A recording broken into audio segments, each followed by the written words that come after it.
বিজেপির জেলা নেতা তথা বিজেপি কাউন্সিলর অম্লান ভাদুরীর প্রাণনাশের চেষ্টা। এই চেষ্টায় তার গাড়িতে প্রাণঘাতী হামলার অভিযোগ। যদিও অল্পের জন্য প্রাণে রক্ষা পান তিনি, তবে তিনি রক্ষা পেলেও দুষ্কৃতীদের লোহার রডের আঘাতে গাড়ির এক সাইডের লুকিং গ্লাস ভেঙে যায়। গাড়ির কিছুটা ক্ষতিও হয়। মঙ্গলবার রাতে ঘটনাটি ঘটেছে পুরাতন মালদার শাহাপুর বাইপাসে। ঘটনার খবর পেয়ে রাতেই ছুটে আসে মালদা থানার পুলিশ।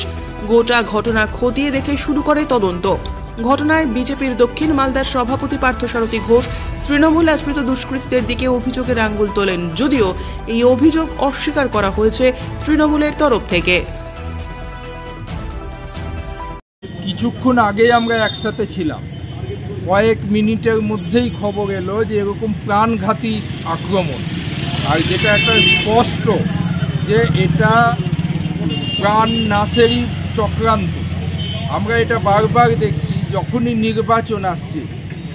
আজকে কিছু সমাজ বিরোধী যারা, আমরা তো সরাসরি বলবো যে শাসক দলের মদতপুষ্ট সমাজ বিরোধী, যারা এই ধরনের ঘটনা ঘটিয়ে একটা সন্ত্রস্ত পরিবেশ সৃষ্টি করতে চাইছে, তাদের হয়তো এটা উদ্দেশ্য ছিল যে অম্লানের মতো ভারতীয় জনতা পার্টির একজন ডিস্ট্রিক্ট জেনারেল সেক্রেটারি কাউন্সিলর, তো তার উপর একটা বড় প্রাণঘাতী আক্রমণ করে এখানে একটা সন্ত্রাস পরিবেশ সৃষ্টি করাই পরিকল্পনা, এটা আমি স্পষ্ট বলতে পারি। তো আমি পুলিশ প্রশাসন, এখন নির্বাচন কমিশনেরও দায়িত্ব আছে, আমি এর উপযুক্ত তদন্ত এবং যারা দোষী তাদের অতি দ্রুত তাদেরকে গ্রেপ্তার করার দাবি জানাচ্ছি।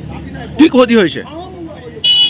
তারা একদম সরাসরি প্রথমে যে সাইডে অম্লান বসেছিল তার উপর আক্রমণ করেছে। কোনো রকমের ড্রাইভার সেটাতে স্টিয়ারিং এমনভাবে কাটিয়েছে যে অনেকটা ঘুরে যাওয়াতে সেটা ফলস যায়, আর অপর দিক থেকে ঠিক ড্রাইভারের দিক থেকে আবার সেই বড় লোহার রড বা বড় এই ধরনের প্রাণনাশ করা যায় এরকম কোনো অস্ত্র দিয়ে আক্রমণ করা, আবার উল্টো দিকে স্টিয়ারিং কাটাতে গিয়ে সেইখানে গিয়ে সেখানকার লুকিং গ্লাস পর্যন্ত আঘাত লাগে, লুকিং গ্লাসটা সঙ্গে সঙ্গে ভেঙে পড়ে যায়। তো এখান থেকে পরিষ্কার যে গাড়ির উপর এমন ধরনের একটা আক্রমণ করা যেখানে এখানে বড় অঘটন ঘটতে পারে।